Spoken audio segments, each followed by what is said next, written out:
Hello friend, welcome to my channel gardening fun. तो friends, आप सब कैसे हैं? उम्मीद करते हैं कि आप सब ठीक होंगे। तो फ्रेंड्स, चलिए आज के टॉपिक पे बात करते हैं। तो आज हम किसी प्लांट के बारे में बात नहीं करेंगे, बल्कि आज हम आप सबसे बात करने वाले हैं ब्लैक फंगस के बारे में कि ब्लैक फंगस का गार्डनिंग से क्या कनेक्शन है। तो फ्रेंड्स, जब शुरू में हमने भी सुना था कि जो गार्डनर हैं उनको ब्लैक फंगस से खतरा है, तो थोड़ा सा प्रॉब्लम में आ गए थे कि अब हम लोग गार्डनिंग कैसे करेंगे, क्योंकि हम लोग डायरेक्ट मिट्टी के टच में आते हैं, कंपोस्ट के टच में आते हैं, डिकम्पोस्ट बनाते हैं। तो क्या वाकई हम लोगों को भी गार्डनिंग से ख़तरा है? तो इसके लिए हमने कई सारे एक्सपर्ट्स से इसके बारे में बात किया और सुना। तो जो हमें पता चला वही हम भी आपको बताना चाहते हैं कि फ्रेंड्स, जो हम गार्डनर हैं उनको ब्लैक फंगस से किसी भी तरह का कोई ख़तरा नहीं है। इवन गार्डनिंग करने से तो हमारा माइंड फ्रेश होता है और हम लोग काफ़ी रिलैक्स होते हैं। लेकिन फ्रेंड्स, आपको ये बात भी जानना ज़रूरी है कि ब्लैक फंगस उन लोगों के लिए ज़्यादा डेंजरस है या प्रॉब्लम कर सकता है जो काफ़ी टाइम तक वेंटिलेटर पे रहकर जिन्होंने अपना इलाज कराया या जिनको कोरोना हो गया था और वो काफ़ी टाइम तक हॉस्पिटलाइज रहे और लंबे टाइम तक उनको ऑक्सीजन की ज़रूरत पड़ी या फिर उन्हें ज़्यादा से ज़्यादा स्टेरॉइड लेना पड़ा। तो ऐसे जो पेशेंट हैं वो ठीक हो के अपने घर आ भी गए हैं, तो उनको अभी गार्डनिंग का काम नहीं करना चाहिए। उनके लिए ख़तरा है, उनको प्रॉब्लम हो सकती है फंगस से, इस वजह से उनको अभी गार्डनिंग के काम से बचना चाहिए।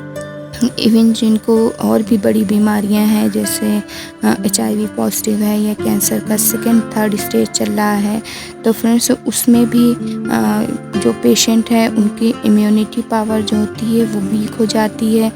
तो इस वजह से उनको भी गार्डनिंग का काम नहीं करना चाहिए, क्योंकि आप डायरेक्ट मिट्टी के टच में आएंगे या फिर आप अपने पेड़ों में कंपोस्ट डालेंगे तो उसको छुएंगे तो उसमें फंगस होता है, तो वो फंगस आपके लिए नुकसान कर सकता है।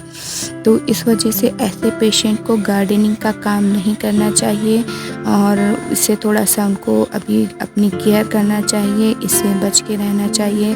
बाकी जो नॉर्मल गार्डनर हैं या हम हैं या आप हैं, हम लोग जिनको किसी भी तरह की कोई प्रॉब्लम नहीं हुई, वो बिल्कुल नॉर्मल है, उन्होंने किसी भी तरह का कोई स्टेरॉइड नहीं लिया है, ना वो ऑक्सीजन पे रहे हैं, तो फ्रेंड्स उन लोगों के लिए गार्डनिंग बिल्कुल भी हार्मफुल नहीं है। वो बहुत आसानी से अपनी गार्डनिंग कर सकते हैं। इवन जिनको कोरोना हुआ था और बहुत माइनर सा था और वो घर पे रह के ही ठीक हो गए हैं, तो उनके लिए भी गार्डनिंग में कोई प्रॉब्लम नहीं है, वो भी आराम से अपना गार्डनिंग का वर्क कर सकते हैं।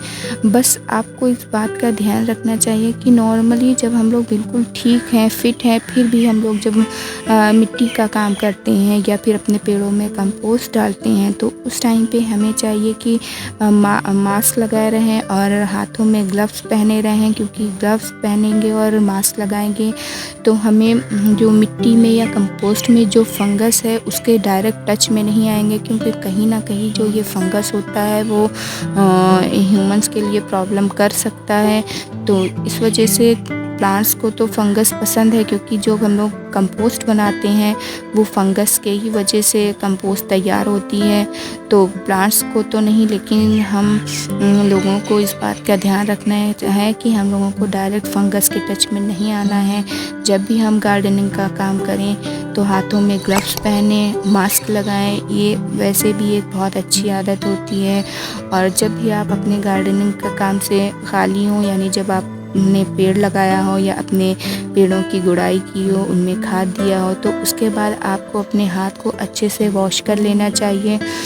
तो आप इस सब का अगर आप इस सब का ध्यान रखते हैं तो आपको गार्डनिंग से कोई भी प्रॉब्लम नहीं हो सकती है।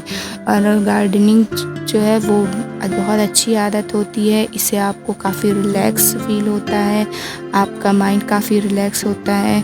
तो आप बिना डरे बिना घबराए अपने गार्डनिंग का वर्क कर सकते हैं और इसमें किसी भी तरह की आपको कोई प्रॉब्लम नहीं होगी। तो फ्रेंड्स आप सब अपना ख्याल रखिएगा, अपने गार्डन का ख्याल रखिएगा और गार्डनिंग करते रहिएगा। Happy gardening.